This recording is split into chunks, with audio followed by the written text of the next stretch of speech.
ಧನುರ್ಬಾಣಗಳನ್ನ ಇಟ್ಟು ಯುದ್ಧ ಶುರುವಾಗತ್ತೆ ಅಂತ ಗೊತ್ತಾಗಿ ಹಸ್ತಿನಾವತಿಯನ್ನ ಬಿಟ್ಟು ಹೊರಗೆ ತೀರ್ಥಕ್ಷೇತ್ರ ಯಾತ್ರೆಗೆ ಅಂತ ಬಂದು ಬಿಡ್ತಾನೋ ಆವಾಗ ಗಾಂಪರ್ಯಟನ್ಮೇದ್ಯ ವಿವಿಕ್ತ ವೃತ್ತಿ ಸದಾ ಪ್ಲುತೋಘ ಶಯನಾವಧೂತಃ ಅಲಕ್ಷಿತ ಸ್ವೈರವಧೂತ ವೇಷೋ ವ್ರತಾನಿ ಚೇರೆ ಹರಿತೋಷಣಾನಿ. ತೀರ್ಥಕ್ಷೇತ್ರ ಯಾತ್ರೆಗಳನ್ನು ಸಂಚಾರ ಮಾಡ್ತಾ ವಿದುರ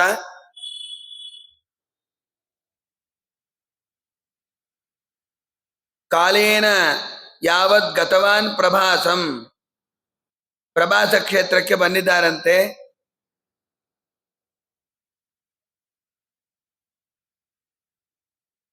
ಹಾಗೆ ಪ್ರಭಾಸ ಕ್ಷೇತ್ರದಲ್ಲಿ ಒಂದಿಷ್ಟು ದಿನ ತಪಸ್ಸನ್ನ ಮಾಡಿ ಅಲ್ಲಿಂದ ಸರಸ್ವತಿ ನದಿ ತೀರಕ್ಕೆ ಬಂದಿದ್ದಾರೆ. ಅಲ್ಲಿಂದ ಯಮುನಾ ನದಿ ತೀರಕ್ಕೆ ಬಂದಿದ್ದಾರೆ. ತೀರ್ಥಕ್ಷೇತ್ರ ಯಾತ್ರೆ ಮಾಡ್ತಾ ಅಲ್ಲಿ ಉದ್ಧವರ ದರ್ಶನ ಆಗತ್ತೆ. ಉದ್ಧವರು ವಿದುರರಿಗೆ ಸಂಪೂರ್ಣವಾದ ಕೃಷ್ಣ ಪರಮಾತ್ಮನ ಮಹಿಮೆಯನ್ನ ಚರಿತ್ರೆಯನ್ನ ವರ್ಣನೆ ಮಾಡ್ತಾರೆ. ಅದನ್ನ ಕೇಳಿ ಬಹಳಷ್ಟು ಆನಂದವನ್ನ ಅನುಭವಿಸ್ತಾರೆ ವಿದುರರು.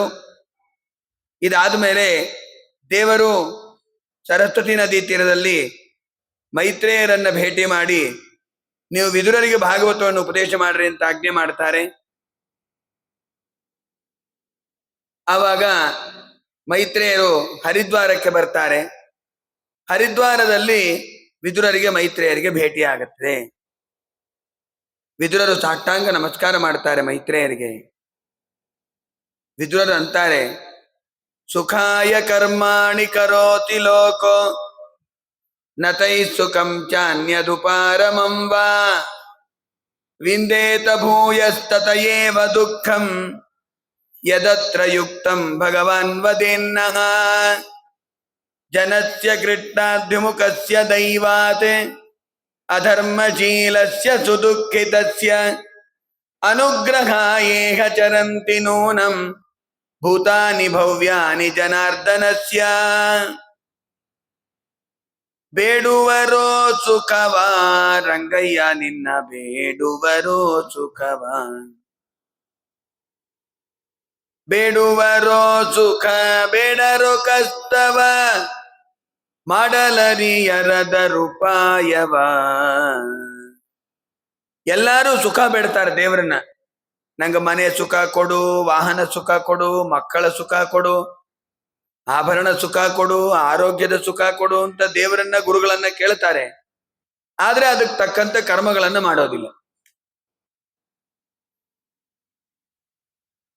ಯಾಕ ಈ ದುಃಖಗಳನ್ನ ಅನುಭವಿಸ್ತಾನೆ ಜೀವ ಅಂತಂದ್ರೆ, ನಾನಾ ತರದ ಸಾಂಸಾರಿಕ ದುಃಖಗಳು ಒಬ್ಬರಿಗೂ ತಪ್ಪಿದ್ದಲ್ಲ, ನಮ್ಮಿಂದ ಹಿಡ್ಕೊಂಡು.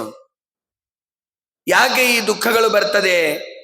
ಜನಸ್ಯ ಕೃಷ್ಣಾದ್ಯುಮುಖಸ್ಯ ದೈವಾತ್ ಅಧರ್ಮಶೀಲಸ್ಯ ಸುದುಃಖಿತಸ್ಯ.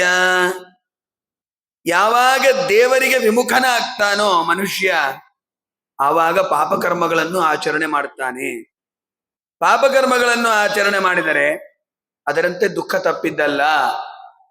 ಕೆಟ್ಟ ಕೆಲಸ ಮಾಡಿದರೆ ಪೊಲೀಸರು ಹೆಂಗೆ ಹಿಡ್ಕೊಂಡೋಗಿ ಶಿಕ್ಷೆ ಕೊಡ್ತಾರೋ ಇಲ್ಲೋ, ಒಂದು ಕಳ್ಳತನ ಮಾಡಿದ, ಯಾರಿಗೋ ಛೇಡಿಸಿದ, ಯಾರಿಗೋ ಹಿಂಸೆ ಮಾಡಿದ, ಯಾರಿಗನ್ನ ತೊಂದರೆ ಕೊಟ್ಟ ಅಂತಂದ್ರೆ ರಕ್ಷಕ ಭಟರು ಬರ್ತಾರೆ, ಪೊಲೀಸರು ಅವ್ರನ್ನ ಕರೆದುಕೊಂಡು ಹೋಗಿ ಅವರಿಗೆ ಶಿಕ್ಷೆಯನ್ನು ಕೊಡ್ತಾರೆ. ಯಾಕೆ? ತಪ್ಪು ಮಾಡಿದ್ದಾನೆ. ಹಂಗಂದ್ರೆ ಇಲ್ಲೇನನ್ನ ನಾವು ತಪ್ಪು ಮಾಡಿದ್ರೆ ಪೊಲೀಸರಿಗೆ ಶಿಕ್ಷೆ ಕೊಡ್ತಾರೆ. ವೇದಗಳಲ್ಲಿ ಹೇಳಿದ ಪ್ರಕಾರ ನೀವು ಕರ್ಮಗಳನ್ನು ಆಚರಣೆ ಮಾಡಬೇಕು ಅಂತ ದೇವರು ಆಜ್ಞಾ ಮಾಡಿದಾಗ ಆ ಕರ್ಮಗಳನ್ನು ಆಚರಣೆ ಮಾಡದೆ ಹೋದ್ರೆ ದೇವರು ಶಿಕ್ಷೆ ಕೊಡೋದಿಲ್ಲವಾ? ನಿಜವಾಗ್ಲೂ ನಾವು ಮಾಡಿದ ಪಾಪಕರ್ಮಗಳಿಗೆ ದೇವರು ಶಿಕ್ಷೆ ಕೊಡ್ತಾ ಹೋದ್ರೆ ನಾವು ಉಸಿರಾಡ್ಲಿಕ್ಕೆ ಆಗೋದಿಲ್ಲ, ಅಷ್ಟು ಪಾಪಕರ್ಮ ಮಾಡಿವಿ ನಾವೆಲ್ಲ. ಭುವಿ ಯದ್ಯಪಿ ಪಾಪಿನೋ ವಸಂತಿ ಶ್ರಮಭಾಜ ಪುರುಷ ತಥಾಪಿ ಕೋಪಿ ಮಮ ಪಾಪ ಸಮಾನ ಪಾಪಕರ್ತ ಪುರುಷೋ ನಾಸ್ತಿ ನಾಸ್ತಿ ನಾಸ್ತಿ ನಾಸ್ತಿ ಅಂತಾರ ವಿಜಯೀಂದ್ರರು, ರಾಯರ ಗುರುಗಳು. ಕುಂಭಕೋಣದಲ್ಲಿ ಅವರು ವೃಂದಾವನ ಇದೆ. ಹಾಗೆ ಬಹಳಷ್ಟು ಪಾಪಕರ್ಮಗಳನ್ನು ಮಾಡಿಬಿಟ್ಟಿವಿ. ನಿಜವಾಗ್ಲೂ ದೇವರ ಕಾರುಣ್ಯ ಎಷ್ಟು ಗೊತ್ತಾ? ಒಂದು 100 ಪಾಪಕರ್ಮದಲ್ಲಿ ನೋಡ್ತಾನೆ, ಅದರೊಳಗೆ ಒಂದು ಪುಣ್ಯಕರ್ಮವನ್ನ ಮಾಡಿದ್ರೆ ದೇವರು 75 85 ಪಾಪಕರ್ಮಗಳನ್ನ ಹೊಡೆದಾಕ್ಬಿಡ್ತಾನೆ. ಒಂದು ಸ್ವಲ್ಪ ಶಿಕ್ಷೆ ಕೊಡ್ತಾನೆ. ಕಾಲು ಮುರಿದು ಹೋಗೋದಿರತ್ತೆ, ಉಗುರು ಮಾತ್ರ ಕಿತ್ತಾನೆ, ಕಟ್ಟಾಗತ್ತಷ್ಟೇ. ಅಷ್ಟಕ್ಕೂ ದೇವ್ರನ್ನ ಬೈತೀವಿ. ದೇವ್ರಿಗೆ ಕಣ್ಣೇ ಇಲ್ಲ, ದೇವ್ರಿಗೆ ದಯ ಇಲ್ಲ, ದೇವ್ರಿಗೆ ನಮ್ಮ ಮೇಲೆ ಕಾರುಣ್ಯ ಇಲ್ಲ, ದೇವ್ರಿಗೆ ನಮ್ಮ ಮೇಲೆ ದಯ ಇಲ್ಲ. ನಾವು ಮಾಡೋ ಪಾಪಕರ್ಮಗಳನ್ನ ಮಾತ್ರ ನಾವು ಹಿಡಿಸ್ಕೊಳ್ಳದೆ ಇದ್ರೆ ಹೆಂಗೆ? ನರ ಸರ್ಷಪ ಮಾತ್ರಾಣಿ ಪರಚ್ಛಿದ್ರಾಣಿ ಪಶ್ಯತಿ, ಆತ್ಮನೋ ಬಿಲ್ವಗಾತ್ರಾಣಿ ಪಶ್ಚನ್ನಪಿ ನ ಪಶ್ಯತಿ ಅಂತಂತಾನೊಬ್ಬ ಕವಿ. ಇನ್ನೊಬ್ಬರ ದೋಷಗಳನ್ನ ಚೆನ್ನಾಗಿ ಪರಿಗಣನೆ ಮಾಡ್ತೇವೆ. ನಮ್ಮಲ್ಲಿ ಕುಂಬಳಕಾಯಿ ಎಷ್ಟು ದೊಡ್ಡ ದೋಷ ಇದ್ರೂ ಮುಚ್ಚಿಟ್ಕೊಂಡ್ಬಿಡ್ತೀವಿ. ಜನಸ್ಯ ಕೃಷ್ಣಾದ್ಯುಮುಖತ್ಯ ದೈವಾತೆ ಅಧರ್ಮಶೀಲಸ್ಯ ಸುದುಃಖಿತಸ್ಯ. ಯಾವಾಗ ದೇವರಿಂದ ವಿಮುಖ ಅಂತ ಆಗ್ತಾನೋ ಮನುಷ್ಯ, ಅವಾಗ ಪಾಪಕರ್ಮಗಳನ್ನ ಮಾಡ್ತಾನೆ, ಅದರಿಂದ ದುಃಖಗಳು ಬರ್ತದೆ. ಅಂತವರ ಪಾಪಕರ್ಮಗಳ ಪರಿಹಾರ ಆಗ್ಬೇಕಂದ್ರೆ ಏನ್ ಮಾಡ್ಬೇಕು ಅಂತ ವಿದುರರು ಕೇಳಿದಾಗ, ಭಾಗವತವನ್ನ ಕೇಳ್ಬೇಕಪ್ಪ ಅಂತ ಹೇಳಿ ಬ್ರಹ್ಮದೇವರಿಂದ ಆದ ಸೃಷ್ಟಿಯನ್ನ ಉಪದೇಶ ಮಾಡ್ತಾರೆ. ಬ್ರಹ್ಮಾಂಡದ ಸೃಷ್ಟಿ. ಚತುರ್ಮುಖ ಬ್ರಹ್ಮದೇವರು ದೇವರ ನಾಭಿಕಮಲದಿಂದ ಅವತಾರ ಮಾಡಿದ್ದು, ಬ್ರಹ್ಮದೇವರು ಭಗವಂತನನ್ನ ಸ್ತೋತ್ರ ಮಾಡಿದ್ದು, ಬ್ರಹ್ಮದೇವರು ಮೂಲಾನ್ವೇಷಣ ಮಾಡ್ತಾರೆ. ತಾವು ಅವತಾರ ಮಾಡಿದಾಗ ಕಮಲದಿಂದ ದೇವರು ದರ್ಶನ ಕೊಡ್ತಾನೆ, ದೇವರನ್ನ ಸ್ತೋತ್ರ ಮಾಡ್ತಾರೆ. ಲೋಕಗಳನ್ನ ಸೃಷ್ಟಿ ಮಾಡು ಅಂತ ದೇವರು ಆಜ್ಞಾ ಮಾಡ್ತಾನೆ, ಪ್ರಕೃತಿಯನ್ನ ಕೊಟ್ಟು ಚತುರ್ಮುಖ ಬ್ರಹ್ಮದೇವರಿಗೆ. ವಿರಿಂಚೋಪಿ ತದಾ ಚಕ್ರೆ ದಿವ್ಯಂ ವರ್ಷಶತಂ ತಪಃ ಆತ್ಮನ್ಯಾತ್ಮಾನಮಾವೇಶ ಯಥಾಹ ಭಗವಾನ್ ಅಜಃ. 100 ವರ್ಷ ಚತುರ್ಮುಖ ಬ್ರಹ್ಮದೇವರ ತಪಸ್ಸನ್ನ ಮಾಡ್ತಾರೆ. ಆಮೇಲೆ ದೇವರು ಅವರಿಗೆ ಪ್ರಕೃತಿಯನ್ನ ಕೊಡ್ತಾನೆ ಸೃಷ್ಟಿ ಮಾಡ್ಲಿಕ್ಕೆ. ಆವಾಗ ಚತುರ್ಮುಖ ಬ್ರಹ್ಮದೇವರು ಪ್ರಕೃತಿಯನ್ನ ಇಟ್ಟುಕೊಂಡು ಜಗತ್ತನ್ನ ಸೃಷ್ಟಿ ಮಾಡ್ತಾರೆ. ರುದ್ರದೇವರನ್ನ ಸೃಷ್ಟಿ ಮಾಡ್ತಾರೆ. ಸನಕಾದಿಗಳನ್ನ, ನಾರದರನ್ನ, ಮರೀಚಿ, ಅತ್ರಿ, ಪುಲಸ್ತ್ಯ, ಪುನಃ ಕ್ರತು, ಭೃಗು, ವಶಿಷ್ಠ, ನಾರದ, ಅಂಗಿರ, ದಕ್ಷ ಅವರೆಲ್ಲರನ್ನು ಕೂಡ ಸೃಷ್ಟಿ ಮಾಡ್ತಾರೆ. ಅದಾದ್ಮೇಲೆ ಬ್ರಹ್ಮದೇವರು ವಿಚಾರ ಮಾಡಿದರು, ಬರೀ ನಾನೇ ಸೃಷ್ಟಿ ಮಾಡ್ತಾ ಹೋದ್ರೆ ಈ ಲೋಕಗಳಲ್ಲಿ ಪ್ರಜೆಗಳು ತುಂಬೋದಿಲ್ಲ. ಗಂಡು ಹೆಣ್ಣು ಇವರಿಬ್ಬರ ಸಂಘದಿಂದ ಸಂತಾನ ಉತ್ಪತ್ತಿ ಆಗುವಂತೆ ಮಾಡಬೇಕು ಅಂತ ಹೇಳಿ ಬಲಭಾಗದಿಂದ ಸ್ವಯಂಭೂಮನವನ್ನ ಸೃಷ್ಟಿ ಮಾಡ್ತಾರೆ. ಎಡಭಾಗದಿಂದ ಶತರೂಪಾದೇವಿ. ಆ ಶತರೂಪಾದೇವಿ ಹಾಗೂ ಸ್ವಯಂಭೂಮನಿಗೆ ಮದುವೆಯನ್ನು ಮಾಡ್ತಾರೆ. ಅವರಲ್ಲಿ ಅವತಾರ ಮಾಡಿದವರೇ 5 ಜನ ಮಕ್ಕಳು. ಪ್ರಿಯವ್ರತ, ಉತ್ತಾನಪಾದ ಅಂತ 2 ಗಂಡು ಮಕ್ಕಳು, ಆಕೂತಿ, ದೇವಹೂತಿ, ಪ್ರಸೂತಿ ಅಂತ 3 ಜನ. ಈ ಕಡೆ ಮತ್ತೆ ಚತುರ್ಮುಖ ಬ್ರಹ್ಮದೇವರು ತಮ್ಮ ನೆರಳಿನಿಂದ ಕರ್ದಮ ಪ್ರಜಾಪತಿಗಳನ್ನ ಸೃಷ್ಟಿ ಮಾಡ್ತಾರೆ. ಅವರು ಸರಸ್ವತಿ ನದಿ ತೀರದಲ್ಲಿ 10,000 ವರ್ಷ ತಪಸ್ಸನ್ನು ಮಾಡ್ತಾರೆ.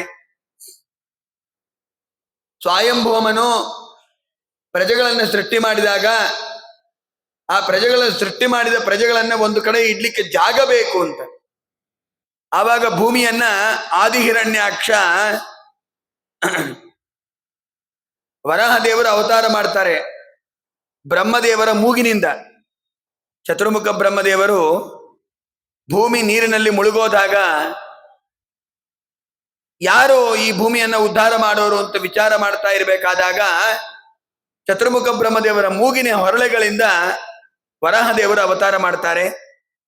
ಮುಗಿಲೆತ್ತರ ಬೆಳೆದು ನಿಂತು ಬಿಡ್ತಾರೆ. ಆ ವರಾಹದೇವರನ್ನು ಸ್ತೋತ್ರ ಮಾಡ್ತಾರೆ. ಆ ವರಾಹದೇವರ ಭೂಮಿಯನ್ನ ತರ್ತಾ ಇರಬೇಕಾದಾಗ ಆದಿಹಿರಣ್ಯಾಕ್ಷ ಅಡ್ಡ ಬರ್ತಾನೆ. ಅವನನ್ನ ಕೋರೆ ಹಲ್ಲಿನಿಂದ ಸಂಹಾರ ಮಾಡಿಬಿಡ್ತಾರೆ ಅವನ್ನ.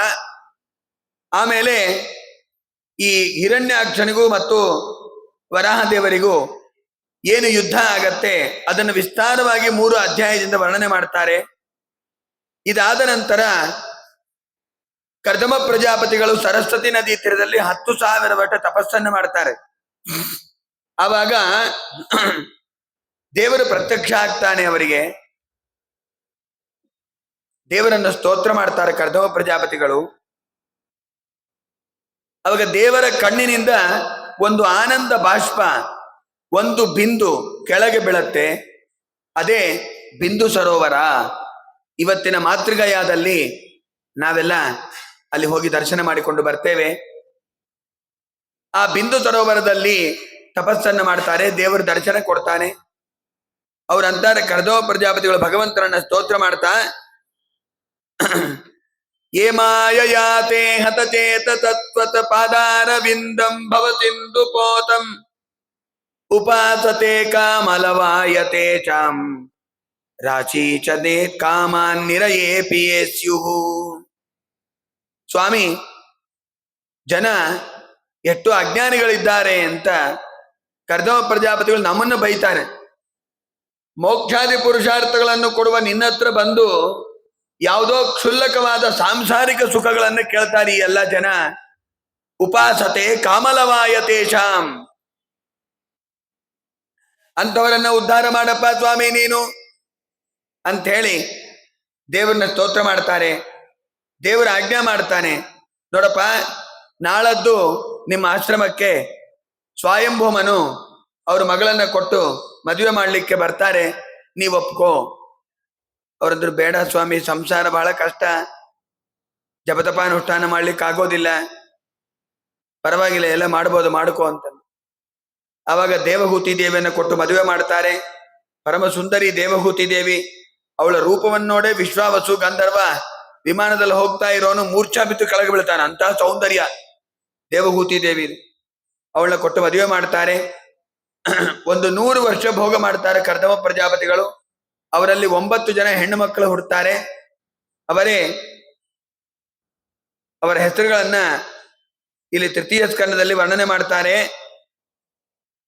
ಅವರೆಲ್ಲರನ್ನು ಕೂಡ 9 ಜನರನ್ನ ಮರೀಚಿ, ಅತ್ರಿ, ಪುಲಸ್ತ್ಯ, ಪುಲಹ, ಕ್ರತು, ಭೃಗು, ವಶಿಷ್ಠ, ಆಂಗಿರಸರ ಕೊಟ್ಟು ಮದುವೆಯನ್ನು ಮಾಡಿಬಿಡ್ತಾರೆ. ಆ ಹೆಣ್ಣು ಮಕ್ಕಳ ಹೆಸರು ಏನು? 9 ಜನ 9 ರೂಪಗಳು ತೆಗೆದುಕೊಂಡು ಭೋಗ ಮಾಡ್ತಾರೆ. 100 ವರ್ಷ ಭೋಗ ಮಾಡ್ತಾರೆ. ಕಲಾ, ಅನಸೂಯ, ಶ್ರದ್ಧಾ, ಹವಿರ್ಭು, ಗತಿ, ಆಮೇಲೆ ಯುಕ್ತ, ಕ್ರಿಯಾ, ಖ್ಯಾತಿ, ಅರುಂಧತಿ, ಶಾಂತಿ ಅಂತ 9 ಜನ ಮಕ್ಕಳು. ಅದರೊಳಗೆ ಕಲಾದೇವಿಯನ್ನ ಮರೀಚಿ ಋಷಿಗಳು ಕೊಟ್ಟು ಮದುವೆ ಮಾಡ್ತಾರೆ. ಅನಸೂಯ ದೇವಿಯನ್ನ ಅತ್ರಿ ಋಷಿಗಳಿಗೆ ಕೊಟ್ಟು ಮದುವೆ ಮಾಡ್ತಾರೆ. ಶ್ರದ್ಧಾ ಎಂಬ ಹೆಣ್ಣು ಮಗಳು, ಅವಳನ್ನ ಅಂಗಿರಸರಿಗೆ ಕೊಟ್ಟು ಮದುವೆ ಮಾಡ್ತಾರೆ. ಆಮೇಲೆ ಹವಿರ್ಭು, ಅವಳನ್ನ ಪುಲಸ್ತರಿಗೆ ಕೊಟ್ಟು ಮದುವೆ ಮಾಡ್ತಾರೆ. ಪುಲಹರಿಗೆ ಗತಿಯನ್ನು ಕೊಟ್ಟು ಮದುವೆ ಮಾಡ್ತಾರೆ. ಅವಳ ಹೆಸರೇ ಗತಿ ಅಂತ, ಹೆಂಡತಿ ಹೆಸರೇ ಗತಿ.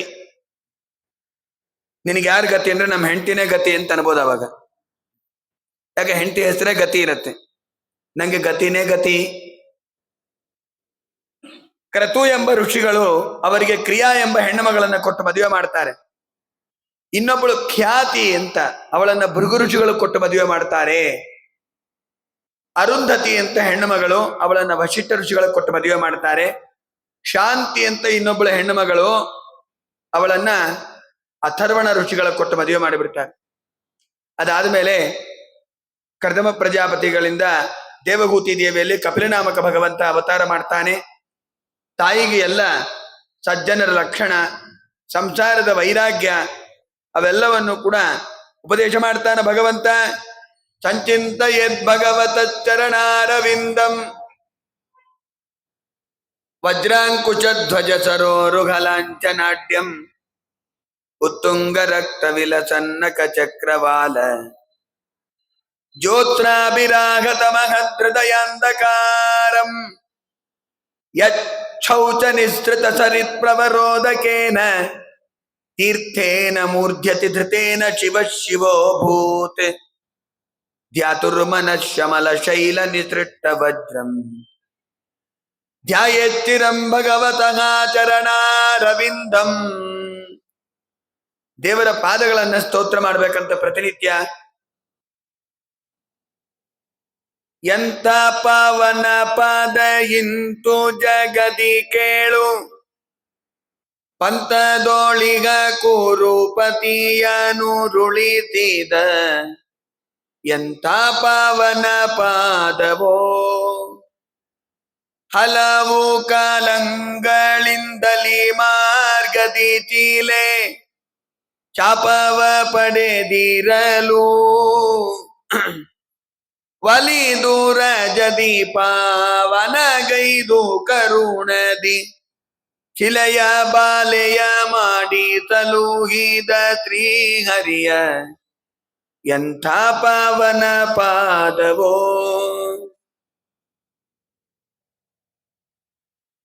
ಸಂತತ ಸೌಖ್ಯವೆಂಬೋ ಕಾವೇರಿಯ ಅಂತರಂಗದಿ ನೆಲೆಸಿ ಸಂತೋಷದಿಂದ ಅನಂತನ ಮೇಲೆ ನಿಶ್ಚಿಂತೆಯೊಳ್ಳ ಕೂಮಿ ಭೂಕಾಂತೆಯರು ಸೇವಿಪ ಎಂಥ ಪಾವನ ಪಾದವೋ. ದೇವರ ಪ್ರತಿನಿತ್ಯ ಪಾದವನ್ನು ಧ್ಯಾನ ಮಾಡ್ಬೇಕಂತ ಸಂಚಿಂತಯೇದ್ ಭಗವತಃ ಚರಣಾರವಿಂದಂ. ದೇವರ ಪಾದ ಎಷ್ಟು ಮೃದು ಅಂದ್ರೆ ನವಮಸ್ಕಂದದಲ್ಲಿ ಹೇಳ್ತಾರೆ, ಪಾಣಿಸ್ಪರ್ಶಾಕ್ಷಮಾಭ್ಯಾಂ ಮೃಜಿತ ಪತಿರಿಜೋಯೋ ಹರೀಂದ್ರಾನುಜಾಭ್ಯಾಂ. ಲಕ್ಷ್ಮೀದೇವಿಯ ಕೈ ಎಷ್ಟು ಮೃದುನೋ ಅದಕ್ಕಿಂತ ಮೃದು ಅಂತೆ ದೇವರ ಪಾದ.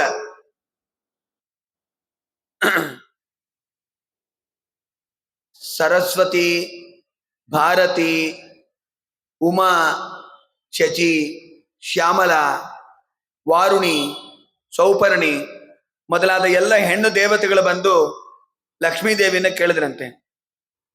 ಲಕ್ಷ್ಮೀದೇವಿಗೆ 4 ಜಡೆ ಅಂತೆ.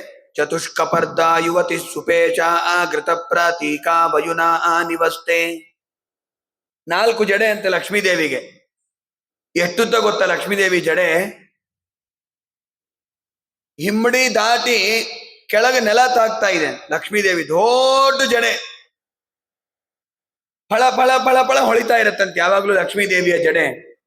ನಿತ್ಯ ಮುಕ್ತಳಲ್ವಾ ಲಕ್ಷ್ಮೀದೇವಿ. ಎಲ್ಲರೂ ಬಂದು ಕೇಳಿದ್ರಂತೆ, ನೀನ್ ಏನ್ ಹಚ್ಕೊಂತೀಯಮ್ಮ ಜಡೆಗೆ? ಕಾರ್ತೀಕ ಶಾಂಪೂನ ಅಥವಾ ಚಿಕ್ಕ ಅಥವಾ ಕೂಕುಡ್ಕಾಯ ಅಥವಾ ಮತ್ತೆ ಇನ್ಯಾವುದು ಮೀರಾನ, ಯಾವ ಸೀಗೆಕಾಯಿ ಹಚ್ಕೊಂತೀಯಮ್ಮ? ನಿನ್ನ ಜಡೆ ಇಟ್ಟು ಚೆನ್ನಾಗಿದೆ ಅಂತ ಎಲ್ಲ ದೇವತೆಗಳು ಕೇಳಿದ್ರಂತೆ. ಅದಕ್ಕೆ ಲಕ್ಷ್ಮೀದೇವಿ ಏನು ಉತ್ತರ ಕೊಡ್ತಾಳೆ ಗೊತ್ತಾ? ಅದೆಲ್ಲ ವ್ಯರ್ಥ, ಅವೆಲ್ಲ ಹಚ್ಕೊಂಬೋದಿಲ್ಲ ಮೈನಿಗೆ. ನಾನು ಬೆಳಗ್ಗೆದ್ದು ನನ್ನ ಗಂಡ ಸರ್ವೋತ್ತಮನಾಗಿರ್ತಕ್ಕಂಥ ಸರ್ವತಂತ್ರ ಸ್ವತಂತ್ರನಾದ ನಾರಾಯಣನ ಪಾದ ಧೂಳಿಯನ್ನ ತಲೆ ಮೇಲೆ ಹಚ್ಕೊಂತೀನಿ, ಅದಕ್ಕೆ ನನ್ನ ಜಡೆ ಇಷ್ಟು ಪ್ರಕಾಶಮಾನವಾಗಿದೆ. ಇದರ ಅರ್ಥ ಪ್ರತಿನಿತ್ಯ ಹೆಂಡತಿಯಾದವಳು ಗಂಡನ ಸೇವಾ ಮಾಡಬೇಕು, ಗಂಡನ ಪಾದ ನಮಸ್ಕಾರ ಮಾಡಬೇಕು, ಪ್ರತಿನಿತ್ಯ ಗಂಡನ ಪಾದ ತೊಳಿಬೇಕು, ಪಾದ ಧೂಳಿಯನ್ನ ತಲೆ ಮೇಲೆ ಹಾಕೋಬೇಕು. ಇಲ್ದಿದ್ರೆ ಪುಣ್ಯ ಬರೋದಿಲ್ಲ. ಇದೇ ಕರ್ದಮ ಪ್ರಜಾಪತಿಗಳ ಹೆಂಡತಿ ದೇವಹೂತಿ ದೇವಿ. ಪಿತುಭ್ಯಾಂ ಪ್ರಸ್ಥಿತೆ ಸಾಧ್ವಿ ಪತಿಮಂಗಿತ ಕೋವಿದ ನಿತ್ಯಂ ಪರ್ಯಚರದ್ ಭಕ್ತ್ಯ ಭವಾನೀವ ಭವಂ ಪತಿಂ. ಚೆನ್ನಾಗಿ ಸೇವಾ ಮಾಡಿದ್ದಾಳಂತೆ. ಹೇಗೆ ಸೇವಾ ಮಾಡಿದ್ದಾಳೆ? ಮೈತ್ರೇಯರು ಹೇಳ್ತಾರೆ, ಪಾರ್ವತೀ ದೇವಿ ರುದ್ರದೇವರನ್ನ ಹೇಗೆ ಸೇವಾ ಮಾಡಬೇಕೋ ಹಾಗೆ ಸೇವಾ ಮಾಡಿದ್ದಾಳೆ ದೇವಹೂತಿ ದೇವಿ ಕರ್ದಮ ಪ್ರಜಾಪತಿಗಳನ್ನ. ಪತಿ ಸೇವೆಯೇ ಪರಗತಿ ಪ್ರದಾಯಕವೆಂದು ಇತರ ಹವ್ಯಾಸವಿಲ್ಲದೆ ಮನೆ ಕೆಲಸ ಅತಿ ಮುದದಿಂದ ಮಾಡಿ ಹರಿಪದ ಪಾಡುತ್ತ ಹಿತದಿಂದ ಹರಿಗರ್ಪಿತವೆಂಬು ಸಾಧ್ವಿಗೆ ಜಯವಾಗಲಿ, ಸಜ್ಜನ ಸಂತತಿಗೆ ಶುಭವಾಗಲಿ. ದಯದಿಂದೆಮ್ಮಯ ತಾಪಗಳೋಡಿಸಿ ಭಯ ಪರಿಹಾರ ಮಾಡಿ ಶ್ರೀಹರಿ ಪೊರೆಯಲಿ.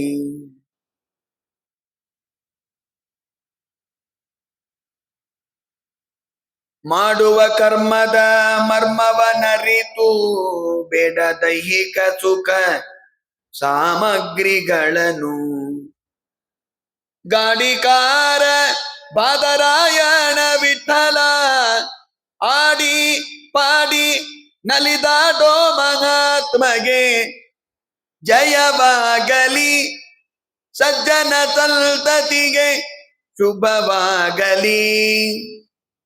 ಸ್ನಾನ ಜಪ ತಪ ಹೋಮ ದೇವತಾರ್ಚನೆ ಬಲು ನೇಮದಿಂದಲಿ ಮಾಡಿ ಅತಿಥಿ ಸತ್ಕರಿಸುತ್ತ.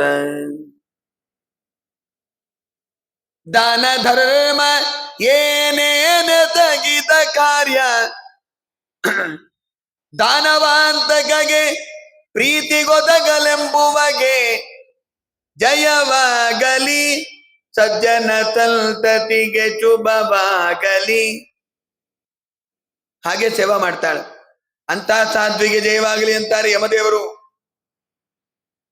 ಇದಾದ್ಮೇಲೆ ಜೀವನ ಸಂಸಾರವನ್ನು ನಿರೂಪಣೆ ಮಾಡ್ತಾರೆ. ವೈರಾಗ್ಯ ಬರೋದರ ಸಲುವಾಗಿ ಮನುಷ್ಯನಿಗೆ. ನಮಗೆಲ್ಲ ಯಾವಾಗ ವೈರಾಗ್ಯ ಬರುತ್ತೋ, ಇನ್ನ ಸಂಸಾರದ ಮೇಲೆ ಅಭಿಮಾನ ಹೋಗಿಲ್ಲ. ವೈರಾಗ್ಯ ಬರೋದು ಎಲ್ಲಿ? ಇದು ಜಂತುರ್ ವೈಭವಯೇ ತತ್ಪಿನ್ ಯಾಂ ಯಾಂ ಯೋನಿಮುಪವ್ರಜೇತ್ ತತ್ಯಾಂ ತತ್ಯಾಂ ದಲಭತೆ ನಿರ್ವೃತಿಂ ನ ವಿರಜ್ಯತೆ. ದೇವರು ನಾನಾ ಯೋನಿಗಳನ್ನ ಕೊಡ್ತಾನೆ. ಪಶು ಪಕ್ಷಿ ಕ್ರಿಮಿ ಕೀಟ ಯಾವ್ಯಾವ ಯೋನಿಗಳಲ್ಲಿ ಹುಟ್ಟಿರ್ತೀವೋ ಗೊತ್ತಿಲ್ಲ. ಆ ಎಲ್ಲಾ ಯೋನಿಗಳಲ್ಲಿ ಸುಖವನ್ನ ಅನುಭವಿಸ್ತೀವಿ ಯಥಾಯೋಗ್ಯವಾಗಿ. ಆದರೆ ದೇಹದ ಮೇಲೆ ಅಭಿಮಾನ ಬಿಡೋದಿಲ್ಲ ನಾವು. ಯಾವ ಯೋನಿಯಲ್ಲಿ ಹುಟ್ಟಿದ್ರೂ ಆ ದೇಹದ ಮೇಲೆ ಅಭಿಮಾನ ಪ್ರೀತಿ ಹುಟ್ಟು ಬಿಡತ್ತೆ ನಮಗೆ. ನರಕದಲ್ಲೂ ಕೂಡ ಒಂದು ಯಾತನಾ ದೇಹ ಕೊಡ್ತಾರೆ ದುಃಖ ಪಡ್ಲಿಕ್ಕೆ, ಅದ್ರ ಮೇಲೂ ಅಭಿಮಾನ ಮಾಡ್ತೀವಿ ನಾವು. ನರಕಸ್ತೋಪಿ ದೇಹಂ ವೈ ಪುಮಾನ್ ನ ಪುಮಾನ್ ತ್ಯಕ್ತುಮಿಚ್ಛತಿ. ಆಮೇಲೆ ನರಕದಲ್ಲಿ ಒಂದಿಟ್ಟು ದುಃಖವನ್ನು ಅನುಭವಿಸಿ, ಸ್ವರ್ಗದಲ್ಲಿ ಒಂದಿಟ್ಟು ಏನೋ ಪುಣ್ಯ ಇಟ್ಕೊಂಡಿದ್ದಕ್ಕೆ ಪುಣ್ಯ ಕರ್ಮಗಳನ್ನ ಸುಖವನ್ನ ಅನುಭವಿಸಿ, ಕ್ಷೀಣೆ ಪುಣ್ಯ ಮರ್ತ್ಯಲೋಕಂ ವಿಶಂತಿ ಅಂತೆ ಮತ್ತೆ ಭೂಮಿಗೆ ಬರ್ತಾನೆ. ಬಂದಾಗ ಗೃಹೇಶು ಕೂಟಧರ್ಮೇಶು ದುಃಖ ತಂತ್ರೇ ಸ್ವತಂತ್ರಿತಃ ಕುರುವನ್ ದುಃಖ ಪ್ರತೀಕಾರಂ ಸುಖವನ್ ಮನ್ಯತೆ ಗೃಹಿ. ನೋಡ್ರಿ, ಕಪಿಲನಾಮಕ ಭಗವಂತ ತಾಯಿಗೆ ಉಪದೇಶವನ್ನ ಮಾಡ್ತಾನೆ. ಅಮ್ಮ, ಮನುಷ್ಯ ಹೇಗಿರ್ತಾನೆ ಅಂತಂದ್ರೆ, ಸಂಸಾರದಲ್ಲಿ ಎಷ್ಟೇ ದುಃಖ ಆದ್ರೂ ಅದನ್ನೇ ಸುಖ ಅನ್ಕೊಂತಾನೆ. ಯಾರು ಬೈದ್ರು, ಹೆಂಡತಿ ಗಂಡನ್ನ ಬೈದ್ರು, ಗಂಡ ಹೆಂಡತಿಯನ್ನ ಬೈದ್ರು, ಬಂಧು ಬಳಗ ಯಾರೇ ಬೈದ್ರು, ಬೈದಿದ್ ನಮ್ಮೋರೇ ಅಲ್ವಾ, ಪರವಾಗಿಲ್ಲ ಅಂತ ಅಡ್ಜಸ್ಟ್ ಮಾಡ್ಕೊಂಡು ಹೋಗ್ತಾನೆ. ಪರವಾಗಿಲ್ಲ, ನೀವು ಬೈರಿ, ನಡೆಯತ್ತೆ ಅಂಥೇಳಿ ಸುಖವನ್ಮನ್ಯತೆ ಗೃಹಿ. ಆ ಸಾಂಸಾರಿಕ ಸುಖವನ್ನೇ, ಅದು ಏನು ಕ್ಷಣಿಕ ಸುಖ ಸಂಸಾರದಲ್ಲಿ. ಮೊದಲು ತೋರುತ್ತಿದೆ ಮಧುರ ವಿಷಯ ಸುಖ, ಕಡೆಯಲ್ಲಿ ದುಃಖ ಅನೇಕ ಕಾಣೋ, ಮುರಾರಿಯನೇ ಕೊಂಡಾಡೋ. ವಾರಿಜ ಮುಖಿಯರ ಸೋಜಿಗೆ ಸಿಲುಕದೆ ವಿಜಯ ವಿಠಲನ ಕೊಂಡಾಡೋ ಮನವೇ, ಮುರಾರಿಯನೇ ಕೊಂಡಾಡೋ. ನಮ್ಮ ಗುರುಗಳು ಹೇಳ್ತಾ ಇದ್ರು, ಈ ಸಾಂಸಾರಿಕ ಸುಖ ಹೇಗಿರತ್ತೆ ಅಂದ್ರೆ, ಸಂಸಾರದಲ್ಲಿ ಯಾವಾಗ್ಲೂ ದುಃಖನೇ ಇರತ್ತೆ, ಒಂಚೂರು ಸುಖ ಇರತ್ತೆ ಅಷ್ಟೆ. ಅಷ್ಟಕ್ಕೆ ಭಾರಿ ಆನಂದ ಪಟ್ಟು ಬಿಡ್ತಾನೆ. ನರಸಿಂಹದೇವರು ಅನುಗ್ರಹ ಮಾಡಿದ್ರು ಅಂತ ಇಟ್ಕೊಂಬೋಣ, ಎಲ್ಲ ವಿಘ್ನಗಳನ್ನ ಪರಿಹಾರ ಮಾಡ್ತಾರೆ, ನಮ್ಮ ಕಷ್ಟಗಳನ್ನೆಲ್ಲ. ಚಿಂತೆ ಮಾಡ್ಬೇಡಪ್ಪ, ಸಾಂಸಾರಿಕ ದುಃಖಗಳ ಪರಿಹಾರ ಮಾಡ್ತೀನಿ ಅಂತ ಹೇಳಿ ದೇವರು ಅನುಗ್ರಹ ಮಾಡಿದ್ದಾನೆ. ನಮ್ಮ ಗುರುಗಳು ಹೇಳ್ತಾ ಇದ್ರು, ಸಂಸಾರ ಸುಖ ಹೇಗಿರುತ್ತೆ ಅಂದ್ರೆ, ವೈಶಾಖ ಮಾಸದಲ್ಲಿ ಗುಲ್ಬರ್ಗ ಅಂತ ಊರಲ್ಲಿ 2ನೇ ಮಹಡಿ ಮೇಲೆ ಟೆರೆಸ್ ಮೇಲೆ ಊಟಕ್ಕೆ ಹಾಕಿರ್ತಾರೆ. ಮೊದಲೇ ಬಿಸಿಲು ಕಾಲ, ಅದರೊಳಗೂ ಗುಲ್ಬರ್ಗ ಅಥವಾ ಕಡಪ ಹೆಂಗಿರತ್ತೆ ಬಿಸಿಲು. ಅದು ಏನು, ನಮ್ಮನ್ನೆಲ್ಲಿ ಊಟಕ್ಕೆ ಕೂಡಿಸಿರ್ತಾರೆ, ಪಕ್ಕದಲ್ಲೇ ಒಲೆಯಲ್ಲಿ ಅಡಿಗೆ ಮಾಡ್ತಾ ಇರ್ತಾರೆ. ಆ ಕಡೆ ಬಿಸಿ, ಆ ಬಿಸಿಲು ಬಿದ್ದು ಬಿದ್ದು ನೆಲ ಎಲ್ಲ ಸುಟ್ಟಿರತ್ತೆ, ಕೆಳಗೆ ಬಿಸಿ, ಪಕ್ಕ ಒಲೆ ಬಿಸಿ, ಮೇಲೆ ಸೂರ್ಯನ ಬಿಸಿಲು, ಅದು ಸುಮ್ಮಗೆ ಒಂದು ಛತ್ರ ಹಾಕಿರ್ತಾರೆ, ಅದು ಸುಟ್ಟೋಗಿರತ್ತೆ, ಸೆಕೆ. ಆವಾಗ ಬಿಸಿ ಬಿಸಿ ಬಿಸಿ ಬಿಸಿ ಸಾರು, ಹುಳಿ ಅನ್ನ ಬಡಿಸ್ತಾರೆ. ತಿಂತಾ ಇದ್ರೆ ಸೆಕೆ ಎಲ್ಲ ಬರ್ತಾ ಇರತ್ತೆ, ಮೈ ಮೇಲಿಂದ ಅಂಗಾರ ಅಕ್ಷತಿ ಎಲ್ಲ ಇಳಿದೋಗ್ತಾ ಇರತ್ತೆ. ಆವಾಗ ಮನೆ ಯಜಮಾನ ಬಂದು ಒಂದು ಬೀಸಣಿಕೆ ಹಿಡ್ಕೊಂಡು, ವ್ಯಜನಂ ವಾಯುದೇವಸ್ಯ ಘರ್ಮಕಾಲೇ ಸುಖಾವಹಂ ತಸ್ಮಾದಸ್ಯ ಪ್ರಧಾನೇನ ಅತಃಶಾಂತಿಂ ಪ್ರಯಚ್ಛಮೆ ಅಂತೇಳಿ ಬೀಸಣಿಗೆಯಿಂದ ಬೀಸ್ತಾರೆ. ಈ ವೈಶಾಖ ಮಾಸದಲ್ಲಿ ಬೀಸಣಿಕೆ ದಾನ ಮಾಡ್ಬೇಕಂತ. ಇವಾಗೆಲ್ಲ ಬೀಸಣಿಕೆ ಅಂತಾನೆ ಗೊತ್ತಿಲ್ಲ ಯಾರಿಗೂ. ಈ ಪೋರ್ಟಬಲ್ ಫ್ಯಾನ್ ಬಂದೋಗಿದೆ ಇವಾಗ, ಅದು ಹಿಂಗೆ ಇಟ್ಕೊಂಡಿರ್ತಾರೆ.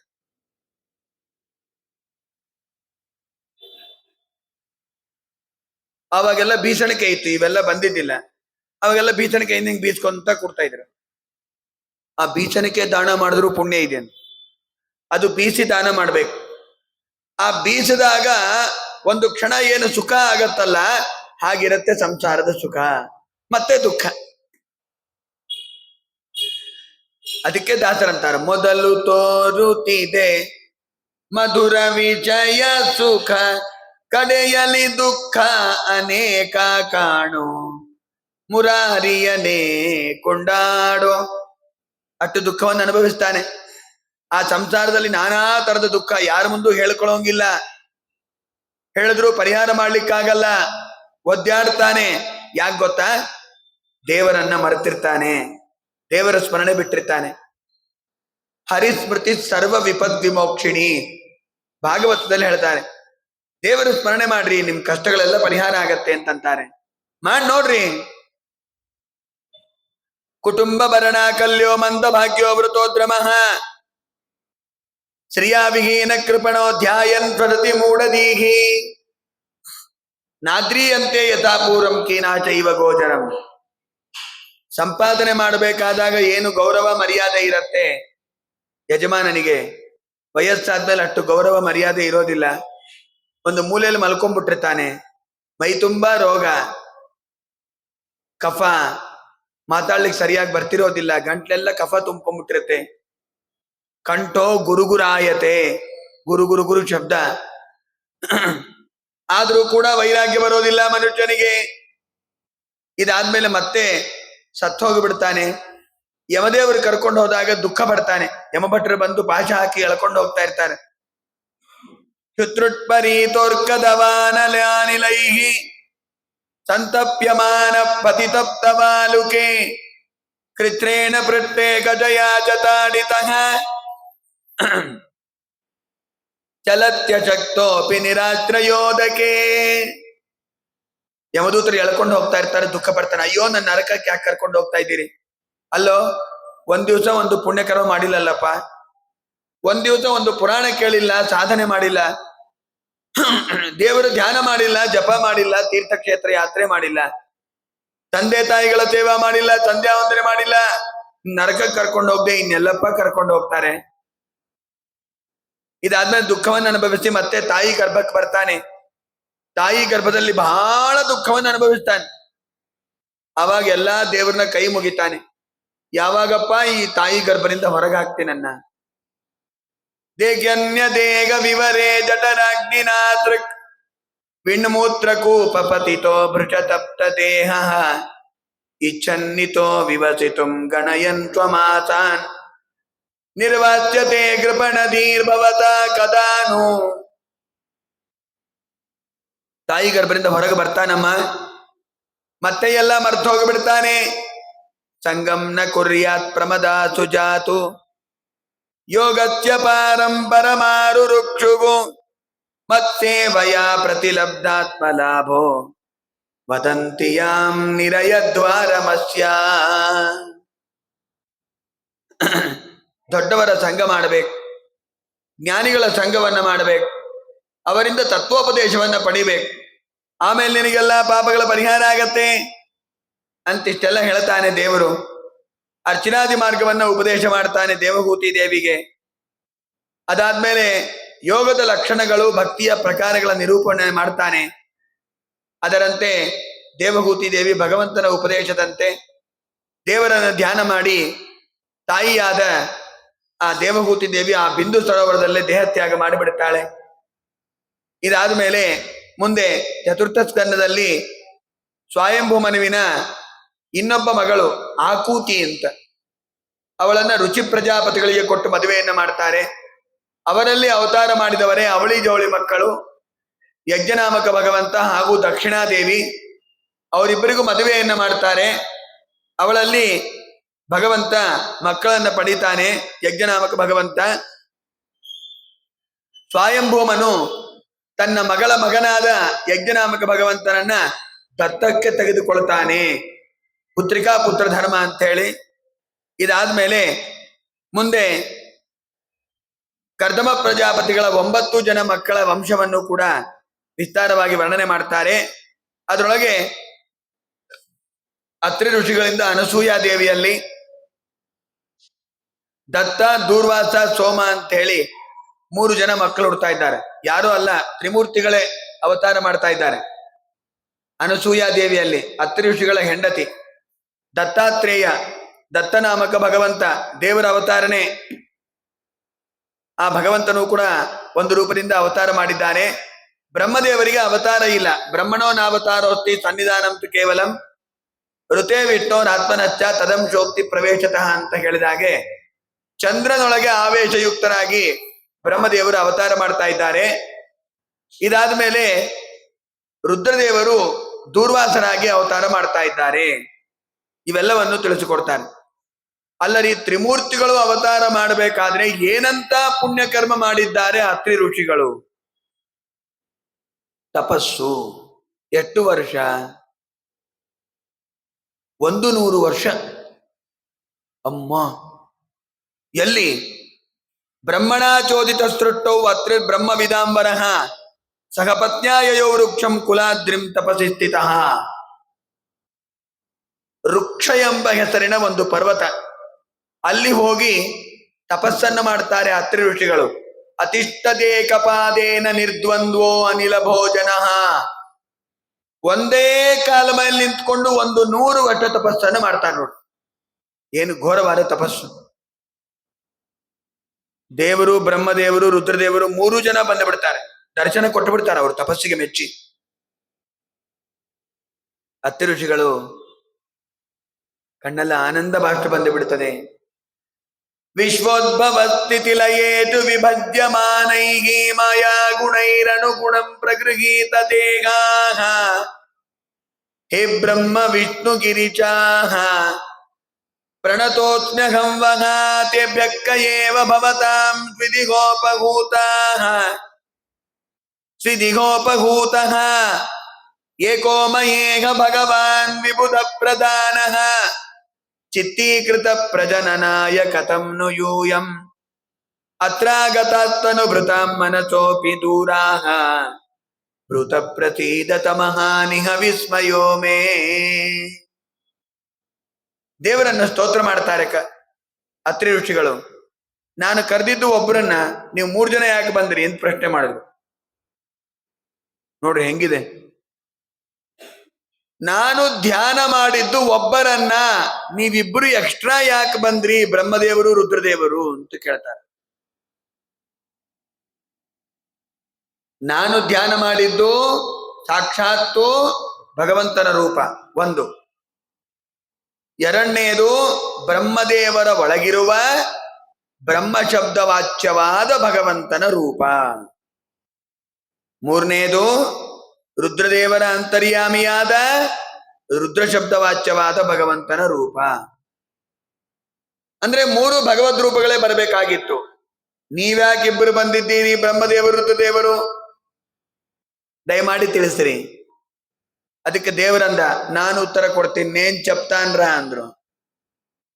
ನೋಡಪ್ಪ, ಬ್ರಹ್ಮದೇವರ ರುದ್ರದೇವರ ಒಳಗಿರ್ತಕ್ಕಂಥ ನನ್ನ ಅಧಿಷ್ಠಾನ ಏನಿದೆಯಲ್ಲ, ಅದನ್ನ ಬಿಟ್ಟು ಅವರು ಬರ್ಲಿಕ್ಕಾಗೋದಿಲ್ಲ. ಅದಕ್ಕೆ ಅವ್ರನ್ನ ಕರ್ಕೊಂಡೇ ಬಂದಾರ. ಸಂತೋಷ ಆಯ್ತು. ಹಾಗಾದ್ರೆ ನೀವು 3 ಜನ ಅವತಾರ ಮಾಡಿಬಿಡ್ರಿ ಅಂತ ಕೇಳಿದ್ರು. ಅದಕ್ಕೆ ತ್ರಿಮೂರ್ತಿಗಳು ಅವತಾರ ಮಾಡಿದ್ದಾರೆ ಅಂತ ತಿಳಿಸಿಕೊಡ್ತಾರೆ. ಇದಾದ್ಮೇಲೆ ಆಂಗಿರಸರ ಹೆಂಡತಿ ಶ್ರದ್ಧಾ ಅಂತೇಳಿ ಅವಳಲ್ಲಿ 4 ಜನ ಹೆಣ್ಣು ಮಕ್ಕಳು ಹುಡ್ತಾ ಇದ್ದಾರೆ. ಅವ್ರ ಹೆಸರು ನೋಡ್ರಿ, ಸಿನಿವಾಲಿ, ಕುಹು, ರಾಕ, ಅನುಮತಿ ಅಂತ ಹೇಳಿ ಎಲ್ಲ 4 ಜನ ಹೆಣ್ಣು ಮಕ್ಕಳು. ಇದಾದ್ಮೇಲೆ ಕುಲಶ್ಚರ ವಂಶದಲ್ಲಿ ವಿಶ್ರವಸ್ಸೆಂಬ ಋಷಿಗಳು. ಆ ವಿಶ್ರವಸ್ಸೆಂಬ ಋಷಿಗಳಿಗೆ 2 ಹೆಂಡಂದಿರು, ಕೇಶಿನಿ ಮತ್ತು ಇಳಿಬಿಳ ಅಂತ. ಆ ಇಳಿಬಿಳನ ಮಗನೇ ಕುಬೇರ. ಕೇಶಿನಿ ಅಂತ ಇನ್ನೊಬ್ಬ ಹೆಂಡತಿ ಇದ್ದಾಳಲ್ಲ, ಅವಳಲ್ಲೇನೆ ರಾವಣ, ಕುಂಭಕರ್ಣ, ವಿಭೀಷಣ ಅಂತ ಹೇಳಿ 3 ಜನ ಮಕ್ಕಳು ಅವತಾರ ಮಾಡ್ತಾ ಇದ್ದಾರೆ. ಇದಾದ್ಮೇಲೆ ಕ್ರತು ಎಂಬ ಋಷಿಗಳಿಂದ ಕ್ರಿಯಾ ಎಂಬ ಹೆಂಡತಿಯಲ್ಲಿ 60,000 ಜನ ಮಕ್ಕಳು ಹುಡ್ತಾ ಇದ್ದಾರೆ, ವಾಲಕಿಲ್ಯರು ಅಂತ. ಸಕಾಲಕ್ಕೆ ಅರ್ಘ್ಯ ಪ್ರದಾನ ಮಾಡ್ತಾರೆ ದೇವರಿಗೆ ಅವರು. ಇದಾದ್ಮೇಲೆ ಯಾಕೆ ಅಂದ್ರೆ ಸೂರ್ಯೋದಯಕ್ಕೆ ಹಾಗೂ ಸೂರ್ಯಾಸ್ತಕ್ಕೆ ಮಂದೇಹ ಎಂಬ ಹೆಸರಿನ ದೈತ್ಯರು ಅಡ್ಡ ಬರ್ತಾರಂತೆ. ಅವರನ್ನ ಸಂಹಾರ ಮಾಡೋದರ ಸಲುವಾಗಿ ಗಾಯತ್ರಿ ಮಂತ್ರದಿಂದ ಅರ್ಘ್ಯ ಪ್ರದಾನ ಮಾಡಿದಾಗ ಅದೇ ವಜ್ರಾಯುಧ ಆಗಿ ಆ ದೈತ್ಯರನ್ನ ಸಂಹಾರ ಮಾಡತ್ತೆ ಅಂತ ವಿಚಾರವನ್ನು ತಿಳಿಸಿ, ಇದಾದ್ಮೇಲೆ ಪ್ರಸೂತಿಯನ್ನ ದಕ್ಷ ಪ್ರಜಾಪತಿಗಳಿಗೆ ಕೊಟ್ಟು ಮದುವೆ ಮಾಡ್ತಾರೆ. ಅವಳಲ್ಲಿ 16 ಜನ ಹೆಣ್ಣು ಮಕ್ಕಳು ಹುಡ್ತಾರೆ. ಅವ್ರ ಹೆಸರುಗಳು ಎಷ್ಟು ಚೆನ್ನಾಗಿದೆ ನೋಡ್ರಿ. ಅದ್ರೊಳಗೆ 13 ಜನರನ್ನ ಯಮದೇವರು ಕೊಟ್ಟು ಮದುವೆ ಮಾಡ್ತಾರೆ. ಶ್ರದ್ಧಾ, ಮೈತ್ರಿ, ದಯಾ, ಶಾಂತಿ, ತುಷ್ಟಿ, ಪುಷ್ಟಿ, ಉನ್ನತಿ, ಕ್ರಿಯಾ, ಬುದ್ಧಿ, ಮೇಧ, ತಿತಿಕ್ಷಾ, ಹ್ರೀ, ಮೂರ್ತಿ ಅಂತ 13 ಜನ ಯಮಧರ್ಮರಾಜರಿಗೆ ಕೊಟ್ಟು ಮದುವೆ ಮಾಡಿಬಿಡ್ತಾರೆ. ಅದರೊಳಗೆ ಮೂರ್ತಿ ಎಂಬ ಹೆಣ್ಣು ಮಗಳಲ್ಲಿ ಯಮಧರ್ಮರಾಜರಿಂದ ಅವತಾರ ಮಾಡಿದವರೇ ನರನಾರಾಯಣ ದೇವರು. ಇವತ್ತು ನಾವು ಬದರಿಗೆ ಹೋಗಿ ದರ್ಶನ ಮಾಡ್ತೀವಲ್ಲ, ಅಲ್ಲಿರೋ ನರನಾರಾಯಣ ಪರ್ವತ ಮಧ್ಯದಲ್ಲಿ ದೇವರು ಕೂತಿದ್ದಾನೆ. ಇದಾದ ಮೇಲೆ ವಿದುರರು ಪ್ರಶ್ನೆ ಮಾಡ್ತಾರೆ ಮೈತ್ರೇಯರನ್ನ. ಭವೇ ಶೀಲವತಾಂ ತ್ರೇಷ್ಟೇ ದಕ್ಷೋ ದುಹಿತು ವತ್ಸಲಃ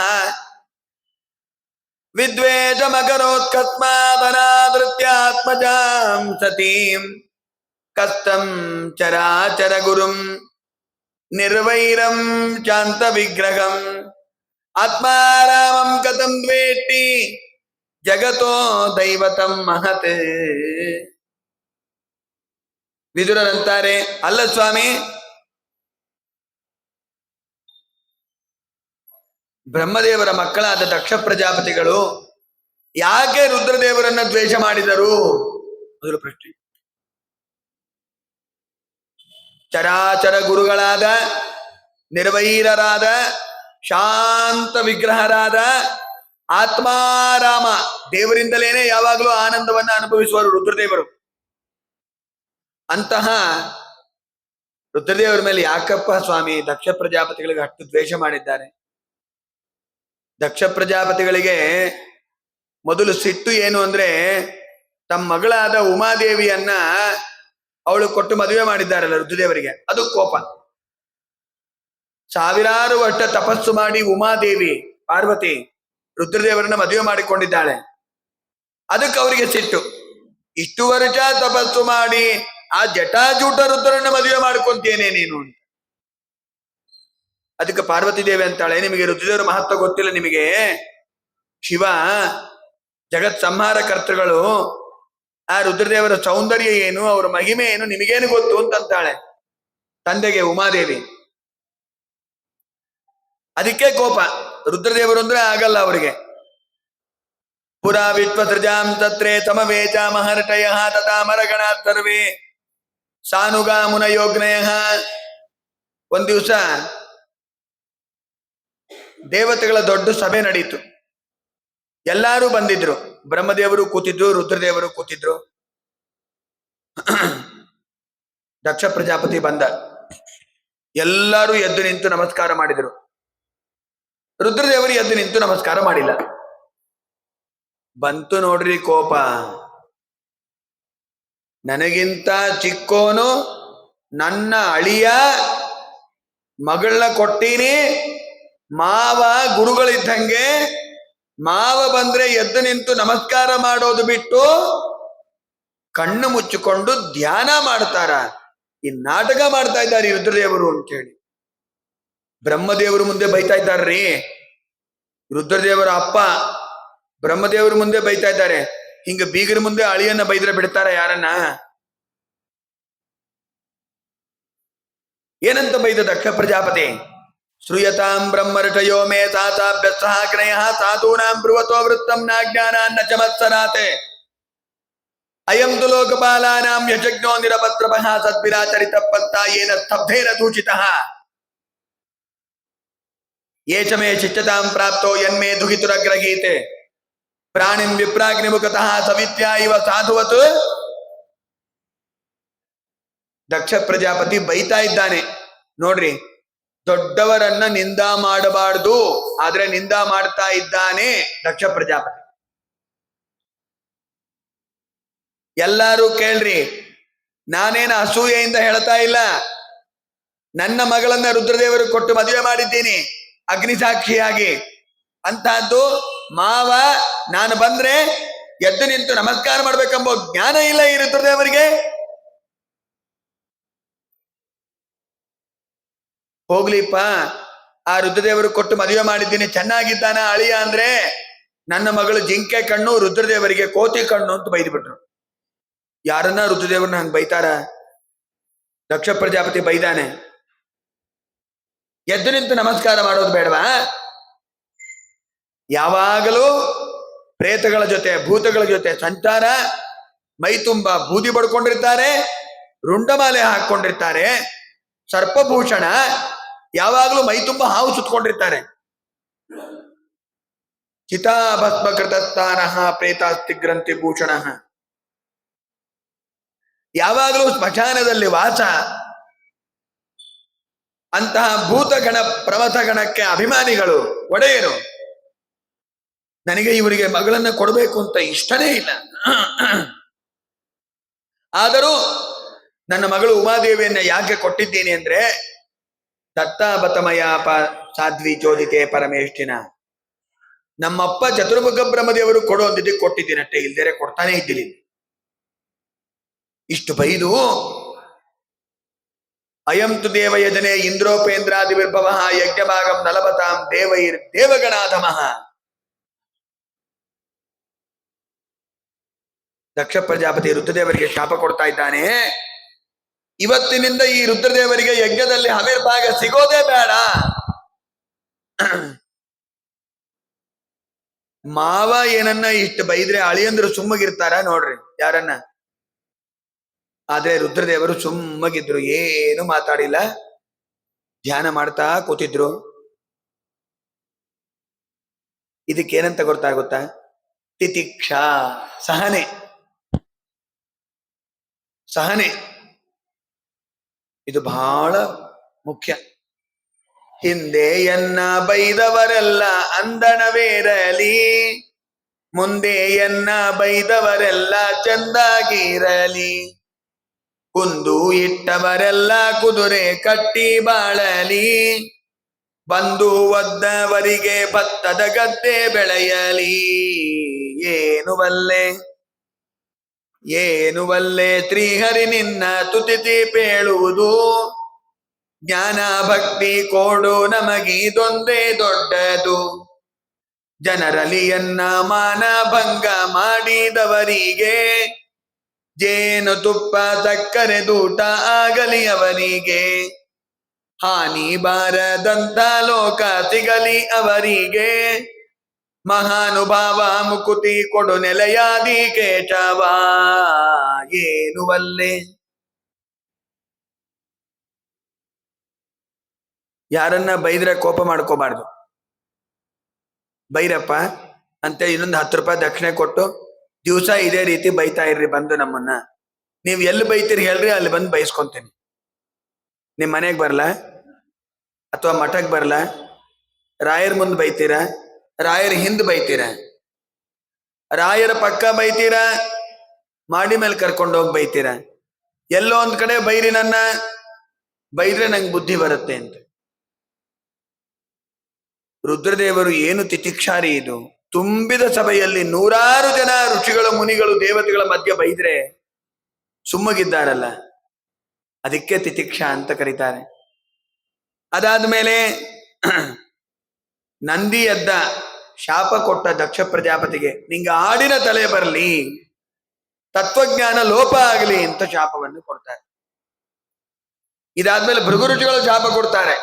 ಯಾರೋ ಒಬ್ಬ ಬ್ರಾಹ್ಮಣನ ಅಕ್ಕಿದ್ದಕ್ಕೆ ಎಲ್ಲರಿಗೂ ಶಾಪ ಕೊಡ್ತೀರಾ, ನೀವು ಕೂಡ ಧರ್ಮ ಭ್ರಷ್ಟರಾಗ್ರಿ ಅಂತ ಶಾಪವನ್ನು ಕೊಟ್ಟರು ನಂದಿ ಮೊದಲಾದವರಿಗೆ. ಇದಾದ್ಮೇಲೆ ದಕ್ಷ ಪ್ರಜಾಪತಿಗಳಿಗೆ ಒಡೆಯರನ್ನಾಗಿ ಪಟ್ಟಗಟ್ಟಿದರು ಚತುರ್ಮುಖ ಬ್ರಹ್ಮದೇವರು. ಮೊದಲೇ ಪ್ರಜಾಪತಿಗಳಿದ್ರು, ಇವಾಗ ಪ್ರಜಾಪತಿಗಳಿಗೆ ಹೆಡ್ಡು. ಇನ್ನಿಷ್ಟು ಗರ್ವ ಬಂದೋಯ್ತು. ನಿರೀಶ್ವರ ಯಾಗವನ್ನು ಮಾಡಿದ್ದಾರೆ. ಪಾರ್ವತಿ ದೇವಿ, ನಾನು ಹೋಗ್ತೀನಿ ಯಜ್ಞಕ್ಕೆ, ನಮ್ಮಪ್ಪ ಯಜ್ಞ ಮಾಡ್ತಾ ಇದ್ದಾರೆ. ರುದ್ರದೇವರಂತಾರೆ, ಬೇಡ ದೇವಿ, ನನ್ನ ಅವಮಾನ ಮಾಡ್ಲಿಕ್ಕೆ ನಿಮ್ಮಪ್ಪ ಯಜ್ಞ ಮಾಡ್ತಾ ಇದ್ದಾನೆ. ಯಾಕೆ? ನಿಮ್ಮಪ್ಪ ಬಾಯಿ ಬಂದಾಗ ನನ್ನ ಬೈದಾನೆ ಅಂತಂದ್ರು. ಯಾಕೆ ಬೈದಾನೆ ಹೇಳ್ರಿ? ನಾನ್ ನಮಸ್ಕಾರ ಮಾಡಿಲ್ಲ ಅಂತ. ಮಾಡಿಬಿಟ್ರೆ ಆಗೋಗ್ತಿತ್ತಲ್ಲ, ಯಾಕೆ ಮಾಡಿಲ್ಲ ನೀವು ಅಂತ ಕೇಳಿದ್ಲು ಪಾರ್ವತಿ ದೇವಿ. ನಾನು ಯಾಕೆ ಆವಾಗ ನಮಸ್ಕಾರ ಮಾಡಿಲ್ಲ ಅಂತಂದ್ರೆ, ಕೇಳು, ಯಾವಾಗ ಯಾರಿಗೆ ನಮಸ್ಕಾರ ಮಾಡಬೇಕು ಎಂಬುದು ಮೊದಲು ತಿಳ್ಕೋಬೇಕು. ನಮಗಿಂತ ದೊಡ್ಡವರು ಕುಳಿತಾಗ, ಎಲ್ಲರಿಗಿಂತ ದೊಡ್ಡವರು ಕುಳಿತಾಗ, ಅವರಿಗಿಂತ ಚಿಕ್ಕವರಿಗೆ ಅವ್ರ ಎದುರಿಗೆ ನಮಸ್ಕಾರ ಮಾಡಬಾರದು. ಚತುರ್ಮುಖ ಬ್ರಹ್ಮದೇವರು ಸಭೆಯಲ್ಲಿ ಕೂತಾರೆ, ಅವರಿಗಿಂತ ಚಿಕ್ಕವನು ದಕ್ಷ ಪ್ರಜಾಪತಿ, ಅವರು ಮುಂದೆ ದಕ್ಷ ಪ್ರಜಾಪತಿಗೆ ನಮಸ್ಕಾರ ಮಾಡೋದು ತಪ್ಪು, ಅದಕ್ಕೆ ಮಾಡಿಲ್ಲ. ಒಂದು ಕಾರಣ. ಇನ್ನೊಂದು, ಎದುರಿಗೆ ಬ್ರಹ್ಮದೇವರು ಕೂತಿದ್ದಾರೆ. ಬ್ರಹ್ಮದೇವರ ಹೃದಯ ಮಂಟಪದಲ್ಲಿರುವ ವಾಸುದೇವಕ ನಾಮಕ ಭಗವಂತನನ್ನ ಪ್ರತ್ಯಕ್ಷವಾಗಿ ನೋಡ್ತಾ ಇದ್ದೇನೆ ನಾನು. ಈ ಭಾಗ್ಯ ಸಿಗೋದೇ ಕಷ್ಟ. ಧ್ಯಾನ ಮಾಡ್ತಾ ಜಪ ಮಾಡ್ತಾ ಕೂತಿದ್ದೆ, ಅದಕ್ಕೆ ನಮಸ್ಕಾರ ಮಾಡ್ಲಿಕ್ಕಾಗಿಲ್ಲ. ಅದಕ್ಕಿಟ್ಟು ಕೋಪ ಮಾಡ್ಕೋಬೇಕಾ? ಅರ್ಥ ಮಾಡ್ಕೋಬೇಕೋ ಬೇಡ? ನಾನು ಮನಸ್ಸ ನಮಸ್ಕಾರ ಮಾಡೇ ಬಿಟ್ಟೇನೆ ನಿಮ್ಮ ಅಪ್ಪಂಗೆ. ಆದ್ರೂ ಪಾರ್ವತಿ ದೇವಿ ಯಜ್ಞಕ್ಕೆ ಹೋಗ್ತಾಳೆ. ಅಲ್ಲಿ ರುದ್ರದೇವರಿಗೆ ಅವಮಾನ ಆಗತ್ತೆ. ಅದನ್ನ ತಡ್ಕೊಳ್ಳಿಕ್ಕಾಗದೆ ದೇಹತ್ಯಾಗ ಮಾಡಿಬಿಡ್ತಾಳೆ ಪಾರ್ವತಿ ದೇವಿ. ಅವಾಗ ರುದ್ರದೇವರನ್ನ ಬೈತಾಳೆ. ರುದ್ರದೇವರನ್ನ ಬೈದ ದಕ್ಷ ಪ್ರಜಾಪತಿಯನ್ನ ಬೈತಾಳೆ. ಅಲ್ಲಿ ಹೋದಾಗ ರುದ್ರದೇವರಿಗೆ ಹವಿಸ್ಸನ್ನೇ ಕೊಡೋದಿಲ್ಲ. ಅರುದ್ರ ಭಾಗಂ ತಮವೇಕ್ಷ್ಯ ಚಾದ್ವರಂ ಪಿತ್ರಾಜ ದೇವೇ ಕೃತಹೇಳನಂ ವಿಭೋ ಅನಾದೃತ ಯಜ್ಞ ಸದಸ್ಯ ದೀಟ್ವರಿ ಚುಕೋಪಲೋಕಾನಿವ ದಕ್ಷತೀರುಷ.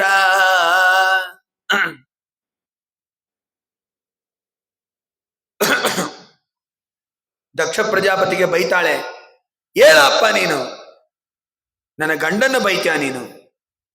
ಯದ್ವಕ್ಷರಂ ನಾಮ ಗಿರೇರಿತಂ ನೃಣಾಂ ಸಕೃತ್ ಪ್ರಸಂಗಾದಗಮಾಟು ಹಂತಿ ತತೆ ಪವಿತ್ರ ಕೀರ್ತಿಂ ತಮಲಂಗ್ಯ ಚಾಸನಂ ಭವಾನಹೋ ದ್ವೇಟ್ಟಿ ಶಿವಂ ಶಿವೇತರಃ.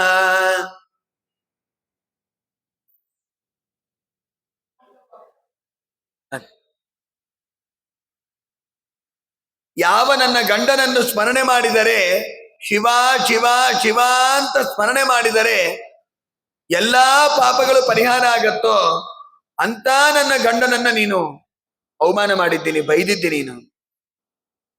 ಆಗಮ ಸಿದ್ಧಾಂತ ಮೂಲದ ಜಪವಿದು ಶಿವ ಶಿವ ಶಿವ ಶಿವ,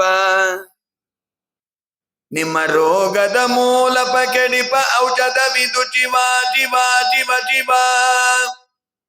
ಶಿವ ಶಿವ ಶಿವ ಶಿವ ಶಿವ ಶಿವ ಶಿವ ಶಿವ ಎನ್ನಿರೋ ಮುಜಗವೆಲ್ಲ ಶಿವ ಶಿವ ಶಿವ ಎನ್ನಿರೋ. ಮನುಜ ಜನ್ಮದಿ ಹುಟ್ಟಿ ಮೈ ಮರೆಯದಿರಬೇಡಿ ಶಿವ ಶಿವ ಶಿವ ಶಿವ, ನಿಮ್ಮ ತನು ಮನ ಪ್ರಾಣವ ವ್ಯರ್ಥವ ಮಾಡದೆ ಶಿವ ಶಿವ ಶಿವ ಶಿವ. ಅಪರಾಧ ಕೋಟಿ ತ್ಯಜಿಸಬೇಕಾದರೆ ಶಿವ ಶಿವ ಶಿವ ಶಿವ, ಉಪಮಿತರೋರ್ಮಿತರರಿಯದ ಜಪವಿದು ಶಿವ ಶಿವ ಶಿವ ಶಿವ ಶಿವ ಶಿವ ಶಿವ ಶಿವ ಶಿವ ಶಿವ ಶಿವ ಎನ್ನಿರೋ ಮುಜಗವೆಲ್ಲ ಶಿವ ಶಿವ ಶಿವ ಎನ್ನಿರೋ. ಜವನ ಬಾಧೆಯ ನೀವು ಜಯಿಸಬೇಕಾದರೆ ಶಿವ ಶಿವ ಶಿವ ಶಿವ. ನಿಜ ಸುವಿಮಲ ಮುಕ್ತಿಯ ಪಡೆಯಬೇಕಾದರೆ ಶಿವ ಶಿವ ಶಿವ ಶಿವ. ಭುವನಕ್ಕೆ ಬಲ್ಲಿದರಾಗಬೇಕಾದರೆ ಶಿವ ಶಿವ ಶಿವ ಶಿವ. ನೀವು ಭವನ ಪದವಿಯನ್ನು ಪಡೆಯಬೇಕಾದರೆ ಶಿವ ಶಿವ ಶಿವ ಶಿವ. ಶಿವ ಶಿವ ಶಿವ ಶಿವ. ಶಿವ ಶಿವ ಶಿವ ಎನ್ನಿರೋ ಮುಜಗವೆಲ್ಲ ಶಿವ ಶಿವ ಶಿವ ಎನ್ನಿರೋ. ಗುರುಲಿಂಗ ಜಂಗಮ ಅರಿಯಬೇಕಾದರೆ ಶಿವ ಶಿವ ಶಿವ ಶಿವ. ಮುಂದೆ ಪರಮಾತ್ಮನ ನೀವು ತಿಳಿಯಬೇಕಾದರೆ ಶಿವ ಶಿವ ಶಿವ ಶಿವ. ಪೃಥ್ವಿಗೆ ಸದ್ಗುರು ಆಗಬೇಕಾದರೆ ಶಿವ ಶಿವ ಶಿವ ಶಿವ. ತತ್ವಪತಿ ಆದಿ ಕೇಶವನ ಕೂಡಬೇಕಾದರೆ ಶಿವ ಶಿವ ಶಿವ ಶಿವ. ಶಿವ ಶಿವ ಶಿವ ಶಿವ. ಶಿವ ಶಿವ ಶಿವ ಎನ್ನಿರೋ ಮುಜಗವೆಲ್ಲ ಶಿವ ಶಿವ ಶಿವ ಎನ್ನಿರೋ. ಅಂತ ರುದ್ರದೇವರಿಗೆ ಅವಮಾನ ಮಾಡಿದ್ದಿ ಅಂತೇಳಿ ದೇಹತ್ಯಾಗ ಮಾಡಿಬಿಡ್ತಾರೆ. ಮುಂದೆ ರುದ್ರದೇವರು ದಕ್ಷ ಪ್ರಜಾಪತಿಯ ತಲೆಯನ್ನು ಕತ್ತರಿಸ್ತಾರೆ. ಆಮೇಲೆ ಆಡಿನ ತಲೆ ಬರುತ್ತೆ. ದಕ್ಷ ಪ್ರಜಾಪತಿಗೆ ಪಶ್ಚಾತ್ತಾಪ ಆಗತ್ತೆ. ಮತ್ತೆ ರುದ್ರದೇವರಿಗೆ ನಮಸ್ಕಾರ ಮಾಡಿ ತಪ್ಪಾಯಿತು ಅಂತ ಕೇಳಿಕೊಳ್ತಾರೆ. ಆಮೇಲೆ ಪೃಥು ಚಕ್ರವರ್ತಿಯ ಚರಿತ್ರೆಯನ್ನು ವರ್ಣನೆ ಮಾಡ್ತಾರೆ. ಮುಂದಿನ ಭಾಗ. ಇವತ್ತು ಗಣೇಶ ಚತುರ್ಥಿ. ಗಣಪತಿ ಅವತಾರ ಮಾಡಿದ ದಿನ, ಅವರಿಗೆ ಪೂಜೆ ಮಾಡಬೇಕಾದ ದಿನ, ಶ್ರೇಷ್ಠವಾಗಿರ್ತಕ್ಕಂತಹ ದಿನ. ಭೂತಾಕಾಶಕ್ಕೆ ಅಭಿಮಾನಿ ದೇವತೆಗಳು ಗಣಪತಿ. ಯಾಕೆ ಗಣಪತಿಗೆ ಆನೆ ಮುಖ ಬಂದಿದ್ದು ಅಂದ್ರೆ, ರುದ್ರದೇವರು ಎಲ್ಲ ಹೊರಗೋಗಿದ್ರು. ಪಾರ್ವತಿ ದೇವಿ ಒಂದು ಮಣ್ಣಿನಿಂದ ಪ್ರತಿಮೆಯನ್ನು ನಿರ್ಮಾಣ ಮಾಡಿದ್ರು. ಅವೆಲ್ಲ ಪುರಾಣದಲ್ಲಿ ಕಥೆ ಇದೆ. ಮುಖ್ಯವಾಗಿ ಅದಲ್ಲ. ಆನೆ ತಲೆ ಯಾಕೆ ಬಂದಿದ್ದು ಅಂತಂದ್ರೆ, ದೇವರ ಸರ್ವೋತ್ತಮನಾದ ವಿಷ್ಣುವಿನ ವಿಶ್ವಂಬರ ಅಂತ ಒಂದು ರೂಪ ಇದೆ. ಅದು ಆನೆ ತಲೆದು. ಅದನ್ನ ಧ್ಯಾನ ಮಾಡಿ ಮಾಡಿ ಮಾಡಿ ವಿನಾಯಕನಿಗೆ ಆನೆ ತಲೆ ಬಂದಿದ್ದು. ವಿನಾಯಕೋಪಿ ಧ್ಯಾನಾತ್ ಐತ್ ಗಜವಕ್ತ್ರತಾಂ. ವಿಶ್ವಂಬರ ನಾಮಕ ಭಗವಂತನನ್ನು ಧ್ಯಾನ ಮಾಡಿ ಮಾಡಿ ಮಾಡಿ ಆನೆ ತಲೆ ಬಂದಿದ್ದು ವಿನಾಯಕನಿಗೆ ಅಂತ. ಆ ವಿನಾಯಕನಿಗೆ ವಿಶೇಷವಾಗಿ ಗಣೇಶ ಚತುರ್ಥಿ ಎಲ್ಲರೂ ಪೂಜಾ ಮಾಡಬೇಕು ಅಂತ ದೇವರ ಆಜ್ಞಾ ಮಾಡಿದ. ಯಾರೇ ಏನೇ ಪೂಜಾ ಮಾಡಬೇಕಾದ್ರೂ, ವ್ರತ ಮಾಡಬೇಕಾದ್ರೂ ಮೊದಲು ಗಣಪತಿ ಪೂಜಾ ಮಾಡಬೇಕು, ನಿರ್ವಿಘ್ನವಾಗಿ ಆಗಬೇಕು ಅಂತೇಳಿ ದೇವರೇ ಈ ವರವನ್ನು ಕೊಟ್ಟಿದ್ದು. ಅದಕ್ಕೆ ಮೊದಲು ಯಾವುದೇ ವ್ರತವನ್ನ ಮಾಡಲಿ, ಮನೆಯಲ್ಲಿ ಪೂಜಾ ಮಾಡಲಿ, ಮೊದಲು ಗಣಪತಿ ಪೂಜಾ ಮಾಡ್ತೀವಿ. ಆಮೇಲೆ ಎಲ್ಲ ದೇವತೆಗಳ ವ್ರತಗಳನ್ನೆಲ್ಲ ಮಾಡ್ತೇವೆ. ವಿಶೇಷವಾಗಿ ಗಣೇಶ ಚತುರ್ಥಿ ದಿವಸ ನಿಮಗೆ ಪೂಜೆಯನ್ನ ಎಲ್ಲರೂ ಕೂಡ ಸಲ್ಲಿಸಬೇಕು ಅಂತ ದೇವರು, ಬ್ರಹ್ಮದೇವರು, ರುದ್ರದೇವರು ಕೂಡ ವರವನ್ನು ಕೊಟ್ಟಿದ್ದಾರೆ. ಗಣೇಶ ಎಲ್ಲರ ಮನೆಯಲ್ಲಿ ನೈವೇದ್ಯವನ್ನ ಸ್ವೀಕಾರ ಮಾಡಿ ಮಾಡ್ತಾ ಬರ್ತಾ ಇದ್ರು. ಹೊಟ್ಟೆ ಒಡೆದೋಯ್ತು. ಚೆನ್ನಾಗಿ ಕಡುಬು ತಿಂದು ಬಿಟ್ಟಿದ್ರು. ಅದು ನೋಡಿ ಚಂದ್ರ ನಕ್ಕಬಿಟ್ಟ. ಯಾರನ್ನ ನಾವು ಬಿದ್ರೆ ದುಃಖ ಆಗಲ್ಲ, ಅದನ್ನ ನೋಡಿ ನಕ್ಕಿದ್ರೆ ಮತ್ತಿಟ್ಟು ದುಃಖ ಆಗತ್ತೆ. ಗಣಪತಿ ಕೋಪ ಬಂತು. ಚಂದ್ರ ನೋಡಿ ನಗತ್ಯ. ಅಲ್ಲೇ ಒಂದು ಹಾವು ಓಡೋಗ್ತಾ ಇತ್ತು, ಅದನ್ನ ಕಟ್ಕೊಂಡ್ಬಿಟ್ರು ಹೊಟ್ಟೆಗೆ. ಸಿಟ್ಟು ಬಂದು ಹೊಡೆದು ನೋಡ್ರಿ, ಚಂದ್ರನಿಗೆ ಕಲಾಗಳೆಲ್ಲ ಬಿದ್ದೋಯ್ತು. ಯಾರು ಗಣೇಶ ಚತುರ್ಥಿ ನೀನ್ ನೋಡ್ತಾರೋ ಅವರಿಗೆ ಅಪವಾದ ಬರಲಿ ಅಂತ ಎಲ್ಲಾ ರಾಜರುಗಳು ಕೂಡ ಗೊತ್ತಾಗದೆ ಚಂದ್ರನನ್ನು ನೋಡೋದು, ಅಪವಾದವನ್ನ ಪಡೆದುಕೊಂಬೋದು. ಎಲ್ಲರೂ ಹೋಗಿ ಪ್ರಾರ್ಥನೆ ಮಾಡಿದ್ರು, ಏನ್ ಮಾಡ್ಬೇಕು ಸ್ವಾಮಿ ಪರಿಹಾರ ಆಗ್ಲಿಕ್ಕೆ ಅಂತ. ಶಮಂತಕೋಪಾಖ್ಯಾನ ಕೇಳಬೇಕು. ಸತ್ರಾಜಿತ ಅಂತ ರಾಜ, ಅವನು ಸೂರ್ಯೋಪಾಸನೆ ಮಾಡಿ ಶಮಂತಕ ಮಣಿಯನ್ನು ಪಡೆದಿದ್ದ. ಅವನ ತಮ್ಮ ಪ್ರಸೇನ ಅವನು ಹೇಳಿದ್ದ, ಸತ್ರಾಜಿತ ರಾಜ, ದೇವ್ರ ಮನೆಯಿಂದ ಯಾರು ತಗೊಂಡು ಹೋಗ್ಬೇಡ್ರಪ್ಪ, ದಿವಸ ನಮಸ್ಕಾರ ಮಾಡ್ರಿ ಅಂತ. ಅದು 8 ಭಾರದಷ್ಟು ಬಂಗಾರ ಕೊಡ್ತಾ ಇತ್ತು ಶಮಂತಕ ಮಣಿ. ಅದನ್ನ ಸತ್ರಾಜಿತನ ತಮ್ಮ ಪ್ರಸೇನ ಅದನ್ನ ಹಾಕೊಂಡು ಹೋಗ್ಬಿಟ್ಟ ಒಂದ್ ದಿವ್ಸ.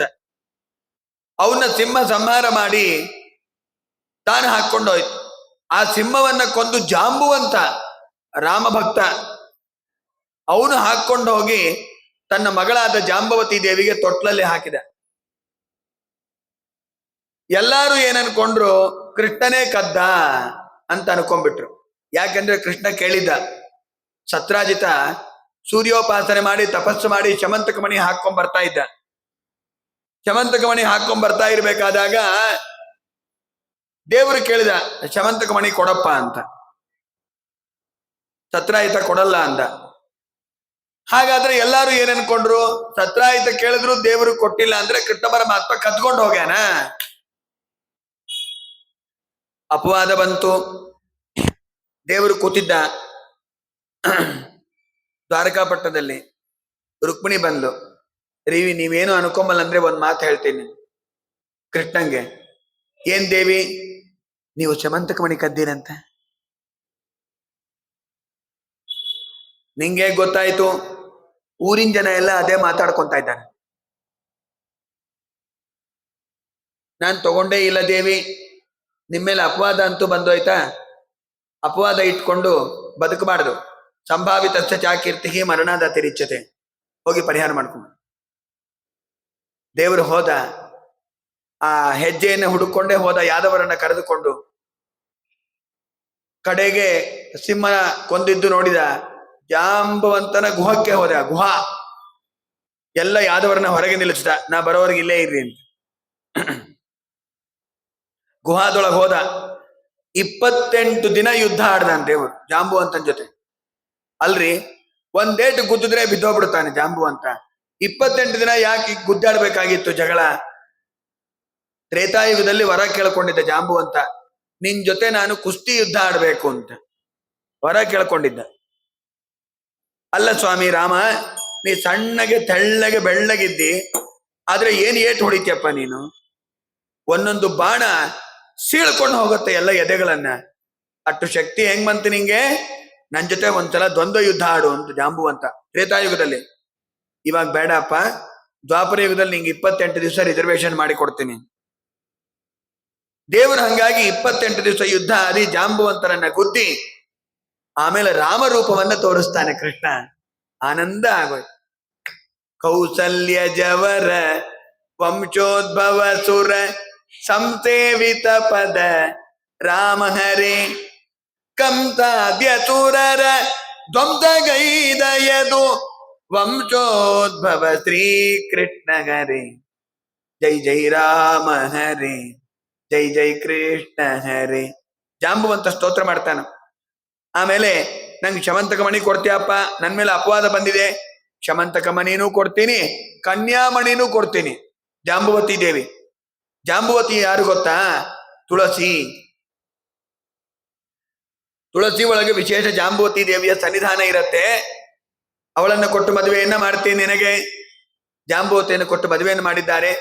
ಕರ್ಕೊಂಬಂದು ಶಮಂತಕ ಮಣಿಯನ್ನ ಸತ್ರಾಜಿತನಿಗೆ ಕೊಟ್ಟ ದೇವರು. ಇನ್ನೊಮ್ಮೆ ಹಿಂಗೆಲ್ಲ ಅಪವಾದ ಹಾಕ್ಬೇಡಪ್ಪ, ನೋಡದೆ ಮಾಡದೆ, ನೋಡು ಸುಮ್ಮಗೆ ನಾನ್ ತಗೊಂಡಿದ್ದೀನಿ ಅಂತ ಎಲ್ಲಾ ಕಡೆ ಪ್ರಚಾರ ಹುಟ್ಟಿಸಿಬಿಟ್ಟಿದ್ದೀನಿ ನೀನು. ಅವಾಗ ತಪ್ಪಾಯ್ತು ಸ್ವಾಮಿ ಅಂತ ಸತ್ಯಭಾಮಾದೇವಿಯನ್ನು ಕೊಟ್ಟು ಮದುವೆ ಮಾಡ್ತಾನೆ ಸತ್ರಾಜಿತ. ಅದಕ್ಕೆ ಯಾರು ಗಣೇಶ ಚತುರ್ಥಿ ಚಂದ್ರನ ನೋಡ್ತಾರೋ ಅವರಿಗೆ ಅಪವಾದ ಬಂದರೆ ಅದನ್ನ ಪರಿಹಾರಕ್ಕಾಗಿ ಈ ಚರಿತ್ರೆಯನ್ನ ಕೇಳಿದರೆ ಹೇಳಿಕೊಂಡ್ರೆ ಅಪವಾದ ಪರಿಹಾರ ಆಗತ್ತೆ ಅಂತ. ಈ ಶಮಂತಕ ಮಣಿ ಶ್ಲೋಕನೂ ಮಾಡಿದ್ದಾರೆ. ಅಂದಮೇಲೆ ಅದನ್ನ ಹೇಳ್ಕೊಂಡ್ಬಿಟ್ರೆ ಎಲ್ಲ ಅಪವಾದಗಳು ಪರಿಹಾರ ಆಗತ್ತೆ. ಹಂಗಂತೇಳಿ ಬೇಕಂತ ಚಂದ್ರನ್ ನೋಡಿ ಗಣೇಶ ಚತುರ್ಥಿ ಆ ಶ್ಲೋಕ ಹೇಳ್ಕೊಂಬೋದಲ್ಲ. ಸಿಂಹ ಪ್ರಸೇನಂ ಅವಧಿ ಸಿಂಹೋ ಜಾಂಬವತ ಹತಃ ಸುಕುಮಾರಕ ಮಾರೋದೀಹಿ ತವ ಕೇಶಸ್ಯಮಂತಕಃ ಎಂಬ ಶ್ಲೋಕವನ್ನು ಹೇಳಿಕೊಂಡ್ರೆ ಎಲ್ಲ ಅಪವಾದಗಳ ಪರಿಹಾರ ಆಗತ್ತೆ ಅಂತ ಹೇಳಿ ಇದರೊಳಗೆ ಕೃಷ್ಣ ಪರಮಾತ್ಮನ ಮಹಿಮೆ ತಿಳ್ಕೊಳ್ರಿ. ಅವನಿಗೆ ಯಾಕ್ರಿ ಬೇಕಾಗಿತ್ತು ಸತ್ರಾಜಿತನ ಮಣಿ? ಅಗಣಿತ ಗುಣಮಾಣಿಕ್ಯ ವಿಷದ ಪ್ರಭಾಜಾಲೋಲ್ಲಾಸೋಪಾದ ಕಲಾಪದ್ಯ ತಮಸೆ. ಆದ್ರೂ ಸುಮ್ಮಗೆ ಪರೀಕ್ಷೆ ಮಾಡ್ಲಿಕ್ಕೆ ಕೇಳಿದ್ದಾನೆ ಅಟ್ಟೆ ದೇವರು. ಆ ಸೂರ್ಯನೊಳಗಿದ್ದು ಶಮಂತಕಮಣಿಯನ್ನ ಕೊಟ್ಟಿದ್ದೇ ಕೃಷ್ಣ ಪರಮಾತ್ಮ. ಯಾಕೆಂದ್ರೆ ಯಚ್ಚಂದ್ರಮಸಿ ಯಚ್ಚಾಗ್ನೌ ತತ್ತೇಜೋ ವಿದ್ಧಿಮಾಮಕಂ ಅಂತ ವಿಭೂತಿ ರೂಪದಲ್ಲಿ ಹೇಳ್ತಾ ಆದಿತ್ಯಾನಾಮಹಂ ಶಶಿ, ಸೂರ್ಯನೊಳಗಿದ್ದು ಪ್ರಕಾಶವನ್ನು ಕೊಡೋನೇ ನಾನು ಅಂತಾನೆ ಕೃಷ್ಣ ಭಗವದ್ಗೀತಾದಲ್ಲಿ. ಅಂದ ಮೇಲೆ ಆ ಕೃಷ್ಣ ಪರಮಾತ್ಮನಿಗೆ ಏನ್ ಬೇಕಾಗಿತ್ತು ಶಮಂತಕಮಣಿ. ಹಾಗಾಗಿ ಇವತ್ತು ವಿಶೇಷವಾಗಿ ಗಣಪತಿ ಪೂಜೆಯನ್ನ ಮಾಡ್ತೀರಿ, ನೀವೆಲ್ಲ ಮನೆಯಲ್ಲಿ ಮಾಡಿದ್ದೀರಿ. ವಿನಾಯಕ ಚತುರ್ಥಿ, ಒಂದು ವರವನ್ನು ಕೇಳ್ಕೋಬೇಕು ವಿನಾಯಕನನ್ನ. ನಾವು ಮೋಕ್ಷಕ್ಕೆ ಏನೇನು ಸಾಧನೆ ಮಾಡ್ತಾ ಇದ್ದೀವಿ, ಅದಕ್ಕೆ ಎಂದು ವಿಘ್ನ ಬರದೇ ಇದ್ದಂತೆ ರಕ್ಷಣೆ ಮಾಡಪ್ಪ ವಿಘ್ನೇಶ್ವರ ಅಂತ ಕೇಳ್ಕೋಬೇಕು. ಅಪರೋಕ್ಷ ಜ್ಞಾನಕ್ಕೆ ಸಾಧನೆ ಮಾಡ್ಕೋಬೇಕಿನ್ನ, ಇನ್ನ ಮೋಕ್ಷ ಆಗ್ಬೇಕು. ಎಷ್ಟು ಜಪ ಮಾಡಬೇಕು, ಎಷ್ಟು ಪಾರಾಯಣ ಮಾಡಬೇಕು, ಎಷ್ಟು ತಪಸ್ಸು ಮಾಡಬೇಕು, ಅದಕ್ಕೆಲ್ಲ 108 ವಿಘ್ನ. ಶ್ರೇಯಾಂಶ ಬಹುವಿಜ್ಞಾನಿ, ನಮಗೆ ವಿಘ್ನ ಬರೋದೇ ಒಳ್ಳೆ ಕಾರ್ಯಗಳಿಗೆ. ಅದನ್ನೆಲ್ಲ ಪರಿಹಾರ ಮಾಡಿ ನಮಗೆ ಅನಾಯಾಸವಾಗಿ ವೇದೋಕ್ತ ಕರ್ಮಗಳನ್ನ ಅನುಷ್ಠಾನ ಮಾಡುವಂತೆ ಅನುಗ್ರಹ ಮಾಡಪ್ಪ.